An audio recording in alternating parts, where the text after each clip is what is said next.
বাজেভাবে আমরা হারাইছি, কারণ হচ্ছে আমাদের যে পারফরমেন্স রিসেন্টলি আমাদের দলের মধ্যে ইন্টারনাল ক্ল্যাশ, তারপর হচ্ছে বোর্ডের বিভিন্ন সমস্যা, এগুলো নিয়ে দেশের মানুষ যখন এই যে প্রত্যাশাটা রাখে, সে প্রত্যাশাটা যখন বারবার তারা রাখতে পারে নাই, তখন স্বাভাবিকভাবে একটা ক্রিকেটের প্রতি একটা অনীহা চলে আসবে। আর যদি এর বাইরে যদি এখন রিসেন্টলি দেখি যে কয়েকটা সিরিজ লাগাতার হারলো, তারপরে এখন জিম্বাবুয়ে আনলে এখন দেখা যাচ্ছে 7 উইকেটে দেখলেন যে 130 রানের মাথায় 7 উইকেট হারিয়ে গেছে। এটা কি মানে একটা অবস্থা যে একটা দেশের ক্রিকেটের কি অবস্থা হলে মানে এরকম প্রত্যাশা থেকে, যেখানে 2015 সালে আমরা ভাবতাম যে আমরা বিশ্ব চ্যাম্পিয়ন হব, আমরা এশিয়া চ্যাম্পিয়ন হব, এশিয়ার কাপের মতো টুর্নামেন্ট আমরা রেগুলার ফাইনাল খেলতেছিলাম।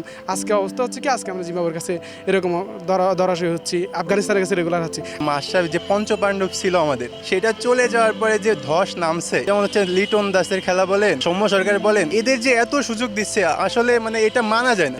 তাদের ভিতরে কোনো একটা মানে মোটিভেশন কাজ করতেছে না, তারা খেলতেছে, টাকা পাচ্ছে, এইটাই তাদের ভিতরে কোনো একটা মানে বাংলাদেশকে নতুন কিছু একটা দিবে, তার কোনো একটা মানে তাদের ভিতরে সেটা পাওয়াই যায় না।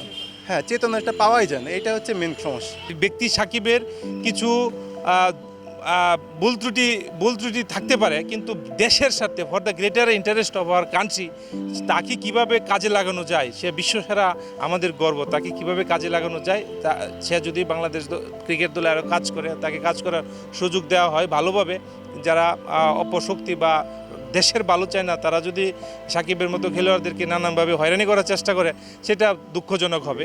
তো আমি মনে করি সাকিবের হাতে নেতৃত্ব দিলে তাকে, তার যে মেধাটা রয়েছে, তাকে বাংলাদেশ যদি আরও বেশি কাজে লাগাতে পারে, আমার মনে হয় বাংলাদেশি ক্রিকেটের উন্নয়ন হবে, এটা আমার বিশ্বাস। আপনি ইন্ডিয়াতে দেখেন, একটা প্লেয়ার যদি জাতীয় দলে চান্স পাইতে হয়, তাকে অনেক দূর মানে অনেক কষ্ট করতে হয়, অনেক দূর খেলতে হয়, অনেক যাচাই বাছাই করতে হয়, তারপর তাকে চান্স দেওয়া হয়। কিন্তু বাংলাদেশ আসলে এটা নাই। আপনি একটা ম্যাচ ভালো খেললেন, 2টা ম্যাচ ভালো খেললেন, বিপিএল একটু ভালো রান হইলো, তাকেই সরাসরি জাতীয় দলে ডাক দেওয়া হয়, এটা ঠিক না। সাকিবের কথাই যদি আমরা বলি যে বা মাশরাফি, তারা রাজনীতির দিকে ধাবিত হয়ে গেছে। তো এক্ষেত্রে আসলে কি, একটা মানুষ কখনোই পারফেক্টলিভাবে দুইটি বিষয়ের দিকে বা একাধিক বিষয়ের দিকে ফোকাস করতে পারবে না। খেলা একটি খুব স্বতন্ত্রভাবে বা খুব মনোনিবেশ থাকতে হবে খেলার প্রতি। অনেকেই বলেন জয় বা পরাজয় সমস্যা না, কিন্তু চেষ্টা তো থাকতে হবে।